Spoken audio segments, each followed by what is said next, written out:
Nerd Reactor, roll out. What's up, Reactorites? I'm John. I'm Mike. And we're here for another special video.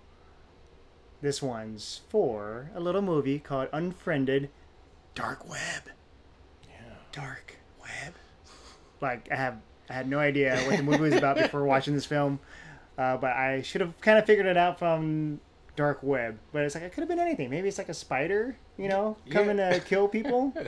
Yeah, it's an interesting movie. It's a sequel. If you've never seen Unfriended, the first one, I actually liked it. And if you've never seen it, I recommend checking it out, especially if you like horror movies and found footage. But yeah, this keeps that trend of like the visual style of what it looks like on your computer when it's looking at you. You know, like what you see on your everyday computer. Yeah, and I haven't seen the first Unfriended, and I've seen this, and I came out of it really enjoying it, like as a whole, as a movie, and really appreciating just the way they've edited the film and the presentation, and you really felt like you're on a journey, on a horrific journey with them, and it feels real because this is like what we like.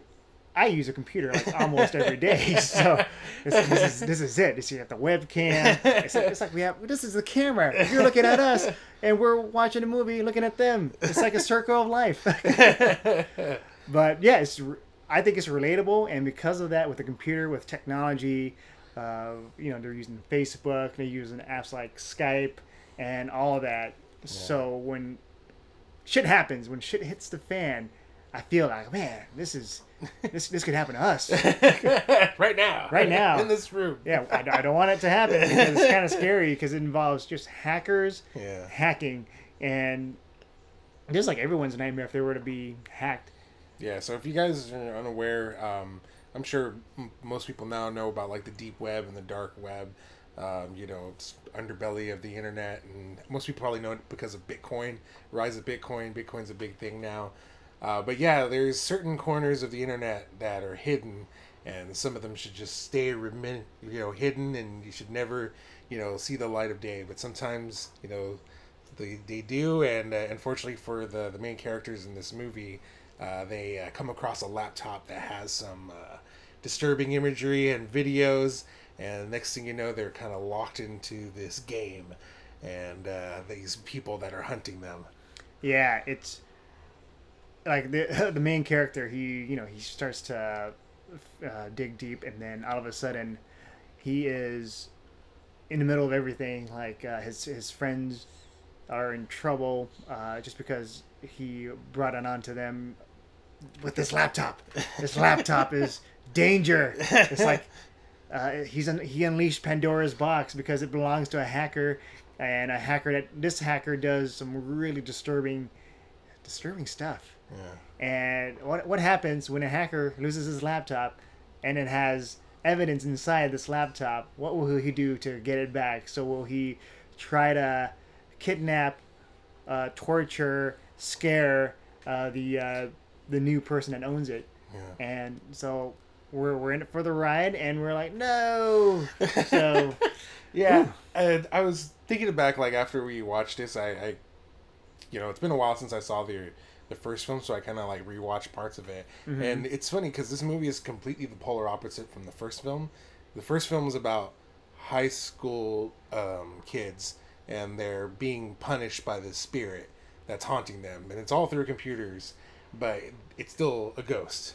And how are they being punished? Are they losing friends on social media? No, they're being killed off one by one. So that's why it's called Unfriended. Yeah. Not like you're losing your friends. Like, no! I have social media status. I had thousands of likes, thousands of followers and friends, and now I'm losing it. I'm being unfriended. Yeah. So that's not what it's about. That's not what it's about. But it had a supernatural element, still the same style, but it's just different. You more or less wanted these kids to die because the person that the spirit is a girl that commits suicide because of something that happens to her at high school, and then everybody kind of defriends her and stops being friends with her, and so she comes back like as a vengeful spirit. Okay, so the the people that die, you care nothing about them. Not really. I mean, you kind of feel bad for them, but at the same time, you're like, these people were really kind of shitty to her. Okay, so they're bullies. Yeah, but then with this movie, it's completely different because they make them so much more relatable and sympathetic. Yeah, because the main character, he is in the middle of a tension between his girlfriend and in the movie, his girlfriend is she's deaf, so she's a sign language, and then so they're trying to like work their work on their relationship, and he's trying hard, she's trying hard, but they're kind of fed up with each other, or she's more fed up with him. And so he creates an app. It kind of helps him with sign language, and just these things that these characters do where they're just trying to be just good people, and they're trying to be good to each other, and he's trying to be a good boyfriend, but it is misinterpreted in a different way where the core of it is it's just not what the girlfriend wants. Right. And you got other characters where they're trying to help out, and other characters also have like relationship issues, and they're trying to work it out, whether it's dealing with a family member, and it's just these characters, for the most part, they're pretty likable. Yeah, they're pretty likable. They're relatable, and like the movie starts with them coming together for game night, which is where they all meet together and actually play a game and playing Cards Against Humanity. And it's so like genuine and relatable. Like, you want to make time for your friends, and sometimes you need to have like a set day to play together all in the same spot. And unfortunately, this laptop comes into play, and it kind of throws everything, out the window, and destroys a lot of people's lives. But I mean, I think that's what I really liked about this movie compared to the first one, is that they are so relatable, and you want to see them survive. I guess you could say, like, you're kind of saddened by when some of them start getting killed off. You're like. But it's that's what I like about these horror movies. When you start caring about the characters, that's a really good horror movie, because it really messes with your emotions. Because the last movie that I really remembered, like really caring for the characters, is The Conjuring. And just seeing the family just go to a lot of horrific stuff, you're like devastated. Like it's it reminds me of like watching Avengers Infinity War, where it's like an emotional roller coaster ride, and by the end you just feel defeated. I mean, that's pretty much, I guess you could say, like the overall, like the end tone for this movie is it's because it's a hard ride, and it can be very bleak. And I mean but at the same time, I think it works to its advantage because it feels so real. It does feel real, it feels genuine. Like, this could really happen, and like, I should really check and make sure my firewall is still intact on my computer. Oh yeah. See, this is a horror movie where it's the horror of, you're not safe and hackers might get you. Yeah. And so, just make sure you have a good security system for this film. I really like they've probably done it in the previous movies, but I still like just the different approach to creating a film based on a browser. And for this one, it's a Mac, and everything you see is on the screen. And you're never really seeing something out of the screen, seeing all the different actors together, interacting, and it feels like everything feels like it's in real time. Right. Yeah, an hour and a half or 2 hours of real time, and that's another reason why it just feels like you're really there. You're engaged, so characters are likable. It feels like it's real time, and you really feel like, oh man, I'm just watching this person's experience through a screen, and you feel like you're kind of like a ghost watching what's happening, like right in front of you. Right. Yeah, and that's one of the really interesting aspects. Like I've always been a huge fan of found footage films. I know you liked them as well. Yeah. But like, it seems like over the last couple of years, it's just not kind of died out. It's not as popular as it used to be, and like sometimes, like when you watch a found footage film, there's certain rules that you need to abide by, and then sometimes they kind of like they'll jump past a rule, and it's like. It takes you out of the moment because you're like, well, then who's holding that camera? Yeah, because it's not the main characters. Yeah, and that's why with this new this new wave of found footage through a browser Yeah. technology, it makes sense because everyone's got a webcam. Sometimes it switches to another, like for example, Skype. When whoever's talking, it switches to their camera. So it just you don't really question it. Yeah, and you can have Skype on your phone. You can have Yeah. Skype on your your laptop. And there's surveillance footage Yeah, out there. and it so. just makes sense for them to record themselves doing these things as compared to, let's say, other movies where someone always has to be holding the camera. Like, now it makes sense because people is very self-involved with selfies and all that. But back then, it's like, no, I must have this camera pointed at me at all times. Oh, I'm dead. And then you're like, ooh, what's this? I got to point at myself too. Ooh, can't, nope. Yeah, so I mean, it does it does a really good job of staying in that that found footage, rules or whatever. Like the abides by the rules. The only thing I wish that nobody does anymore is remember when they would be like, this is something footage that was found on something date. The following people have been missing. Yeah, like so a little setup where it's like just to make it feel a little bit more realistic. Like on this date in this small town, these people disappears, and this is what's left of it. Yeah, like nobody does that anymore. I think it's just because it's hokey now. And then like they would never have credits, like in Blair Witch. Blair Witch movie ends, it ends. There's no credits, you know.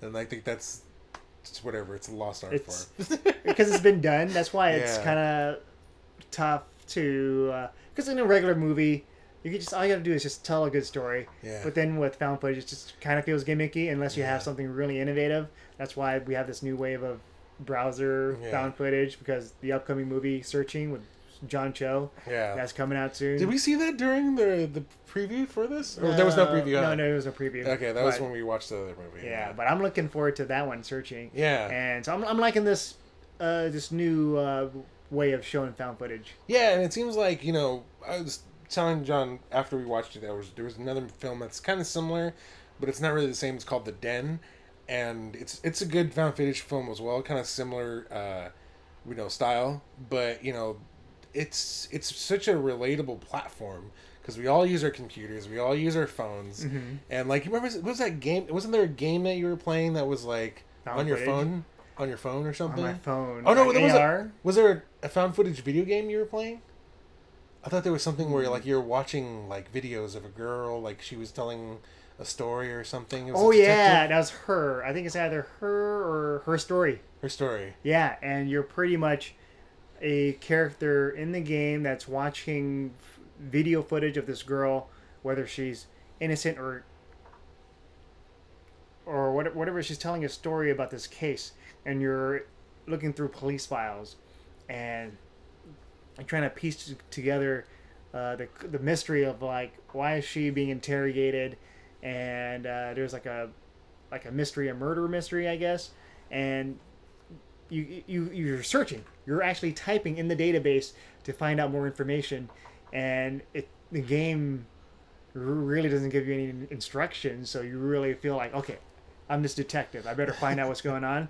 So the character reveals information about certain things, and with those keywords, you type in those keywords, and it pulls up more videos, and you watch those videos, and it reveals more information. So that's a really cool way of like it could be like a found footage video game.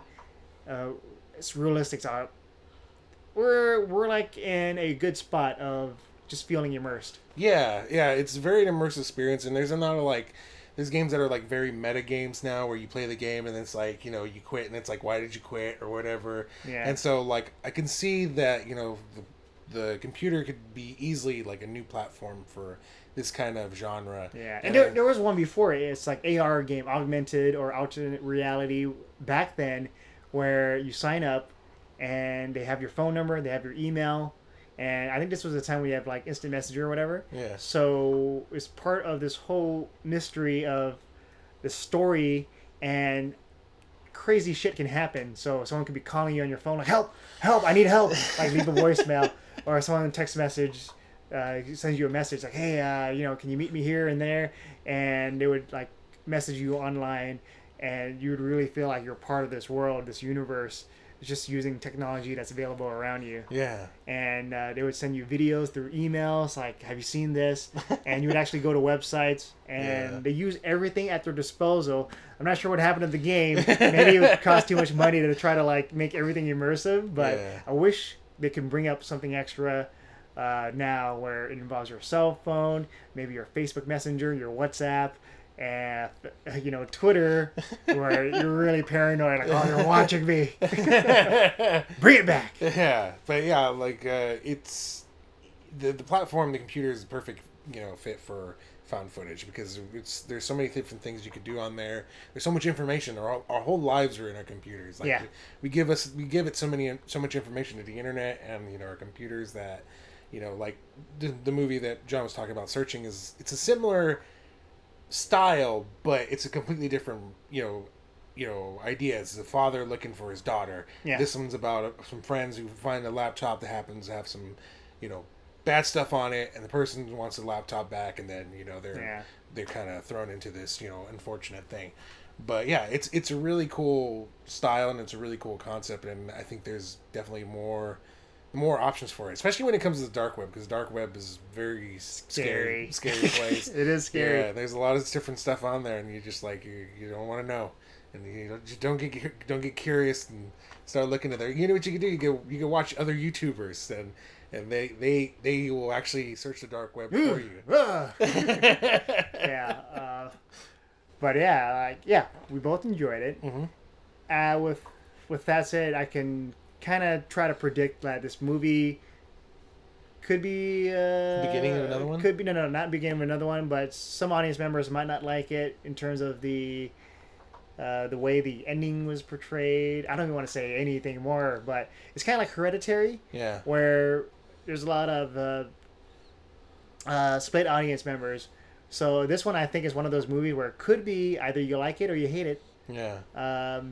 So that's, with my gut feeling, I think that might be the case here. But you never really know until it comes out how people feel about a movie. Yeah, because I mean, it's a pretty bleak movie, and it's kind of not to say depressing. I guess it's not really depressing. It's just kind of like, like, I don't want to give too much away, but it's a harsh movie. But like after the end of it, you're like, wow, like what do I do now?